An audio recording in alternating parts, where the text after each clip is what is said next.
Catequesis del Papa Francisco sobre la vejez, número 10. Job, la prueba de la fe, la bendición de la espera. Dada el 18 de mayo de 2022. Queridos hermanos y hermanas, buenos días. El pasaje bíblico que hemos escuchado cierra el libro de Job, un vértice de la literatura universal. Nosotros encontramos a Job en nuestro camino de catequesis sobre la vejez. Lo encontramos como testigo de la fe que no acepta una caricatura de Dios, sino que grita su protesta frente al mal, para que Dios responda y revele su rostro. Y Dios al final responde, como siempre de forma sorprendente. Muestra a Job su gloria, pero sin aplastarlo. Es más, con soberana ternura, como hace Dios siempre, con ternura. Es necesario leer bien las páginas de este libro, sin prejuicios, sin clichés, para captar la fuerza del grito de Job. Nos hará bien ponernos en su escuela para vencer la tentación del moralismo ante la exasperación y el abatimiento por el dolor de haberlo perdido todo. En este pasaje conclusivo del libro, nosotros recordamos la historia. Job, que pierde todo en la vida, pierde las riquezas, pierde la familia, pierde al hijo y pierde también la salud, y se queda ahí, herido, en diálogo con 3 amigos, después un cuarto, que vienen a saludarlo. Esta es la historia. Y en este pasaje de hoy, el pasaje conclusivo del libro, cuando finalmente Dios toma la palabra, y este diálogo de Job con sus amigos es como un camino para llegar al momento que Dios da su palabra, Job es alabado porque ha comprendido el misterio de la ternura de Dios escondida detrás de su silencio. Dios reprende a los amigos de Job que suponían que sabían todo, sabían de Dios y del dolor, y habiendo venido a consolar a Job, terminaron juzgándolo con sus esquemas preconcebidos. Dios nos guarde de este pietismo hipócrita y presuntuoso. Dios nos guarde de esa religiosidad moralista y de esa religiosidad de preceptos que nos da una cierta presunción y lleva al fariseísmo y a la hipocresía. Así se expresa el Señor respecto a ellos. Dice el Señor: mi ira se ha encendido contra ustedes, porque no han hablado con verdad de mí, como mi siervo Job. Esto es lo que dice el Señor a los amigos de Job. Mi siervo Job intercederá por ustedes, y en atención a él no los castigaré por no haber hablado con verdad de mí, como mi siervo Job. Capítulo 42, versículos 7 y 8. La declaración de Dios nos sorprende, porque hemos leído las páginas encendidas de la protesta de Job que nos han dejado consternados.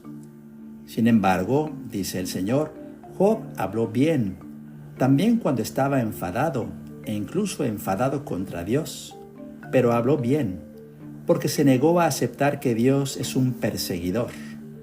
Dios es otra cosa. Y como recompensa, Dios le devuelve a Job el doble de todos sus bienes, después de pedirle que ore por esos malos amigos suyos. El punto de inflexión de la conversión de la fe se produce precisamente en el culmen del desahogo de Job, donde dice: yo sé que vive mi Redentor, que se alzará el último sobre el polvo, que después que me dejen sin piel, ya sin carne, veré a Dios. Sí, seré yo quien lo veré, mis ojos lo verán, que no un extraño. Capítulo 19, versículos 25 al 27. Este pasaje es bellísimo. A mí me viene a la mente el final de ese oratorio genial de Händel, el Mesías. Después de esa fiesta del Aleluya, lentamente el soprano canta este pasaje: yo sé que mi Redentor vive, con paz. Y así, después de toda esa cosa de dolor y de alegría de Job, la voz del Señor es otra cosa. Yo sé que mi Redentor vive. Es algo bellísimo. Podemos interpretarlo así: mi Dios, yo sé que tú no eres el perseguidor. Mi Dios vendrá y me hará justicia. Es la fe sencilla en la resurrección de Dios, la fe sencilla en Jesucristo, la fe sencilla que el Señor siempre nos espera y vendrá. La parábola del libro de Job representa de forma dramática y ejemplar lo que en la vida sucede realmente. Es decir, que sobre una persona, sobre una familia o sobre un pueblo se abaten pruebas demasiado pesadas, pruebas desproporcionadas respecto a la pequeñez y fragilidad humana. En la vida, a menudo, como se dice, llueve sobre mojado. Y algunas personas se ven abrumadas por una suma de males que parece verdaderamente excesiva e injusta. Y muchas personas son así. Todos hemos conocido personas así. Nos ha impresionado su grito, pero a menudo nos hemos quedado también admirados frente a la firmeza de su fe y de su amor en su silencio. Pienso en los padres de niños con graves discapacidades, o en quien vive una enfermedad permanente o al familiar que está al lado. Situaciones a menudo agravadas por la escasez de recursos económicos. En ciertas coyunturas de la historia, este cúmulo de pesos parecen darse como una cita colectiva. Es lo que ha sucedido en estos años con la pandemia del COVID-19 y lo que está sucediendo ahora con la guerra en Ucrania. ¿Podemos justificar estos excesos como una racionalidad superior de la naturaleza y de la historia? ¿Podemos bendecirlos religiosamente como respuesta justificada a las culpas de las víctimas que se lo han merecido? No, no podemos. Existe una especie de derecho de la víctima a la protesta en relación con el misterio del mal, derecho que Dios concede a cualquiera. Es más, que Él mismo, después de todo, inspira. A veces yo encuentro gente que se me acerca y me dice: pero, Padre, yo he protestado contra Dios porque tengo este problema, ese otro. Pero sabes que la protesta es una forma de oración cuando se hace así. Cuando los niños, los chicos protestan contra los padres, es una forma de llamar su atención y pedir que les cuiden.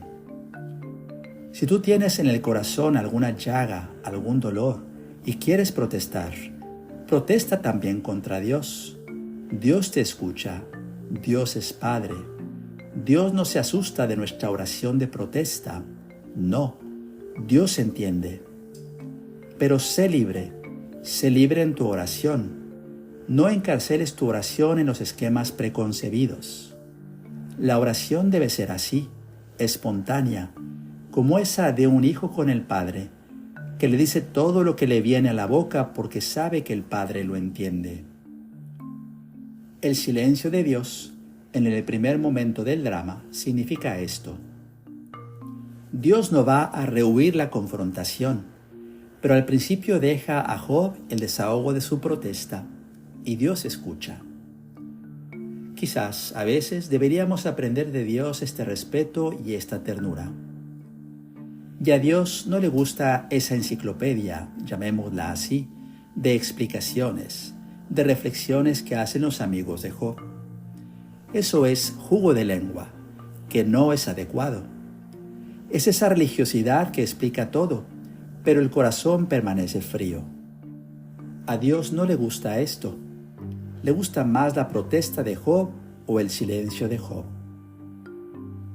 La profesión de fe de Job, que emerge precisamente en su incesante llamamiento a Dios, a una justicia suprema, se completa al final con la experiencia casi mística, diría yo, que le hace decir: yo te conocía solo de oídas, mas ahora te han visto mis ojos. Capítulo 42, versículo 5.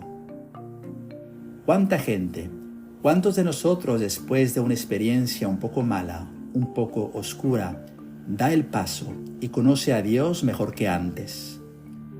Y podemos decir como Job: yo te conocía de oídas, mas ahora te han visto mis ojos, porque te he encontrado. Este testimonio es particularmente creíble si la vejez se hace cargo en su progresiva fragilidad y pérdida. Los ancianos han visto muchas en la vida y han visto también la inconsistencia de las promesas de los hombres. Hombres de ley, hombres de ciencia, hombres de religión incluso, que confunden al perseguidor con la víctima, imputando a ésta la responsabilidad plena del propio dolor. Se equivocan. Los ancianos que encuentran el camino de este testimonio, que convierte el resentimiento por la pérdida en la tenacidad por la espera de la promesa de Dios. Hay un cambio del resentimiento por la pérdida hacia una tenacidad para seguir la promesa de Dios. Estos ancianos son una guarnición insustituible para la comunidad en el afrontar el exceso del mal. La mirada de los creyentes que se dirige al crucificado aprende precisamente esto. Que podamos aprenderlo también nosotros de tantos abuelos y abuelas, de tantos ancianos que, como María, unen su oración, a veces desgarradora, a la del Hijo de Dios que en la cruz se abandona al Padre. Miremos a los ancianos, miremos a los viejos, las viejas, las viejitas, mirémoslos con amor, miremos su experiencia personal. Ellos han sufrido mucho en la vida, han aprendido mucho en la vida, han pasado muchas, pero al final tienen esta paz, una paz, yo diría, casi mística, es decir, la paz del encuentro con Dios. Tanto que pueden decir, yo te conocía de oídas, mas ahora te han visto mis ojos. Estos viejos se parecen a esa paz del Hijo de Dios en la cruz que se abandona al Padre. Les invito a releer el libro de Job y a dejarnos interpelar por su testimonio. Aunque tuvo que atravesar numerosas pruebas y sufrimientos, nunca dejó de elevar su oración al Padre. Unámonos también nosotros a esa súplica y pidamos al Señor que aumente y fortalezca nuestra fe. Que Dios los bendiga. Muchas gracias.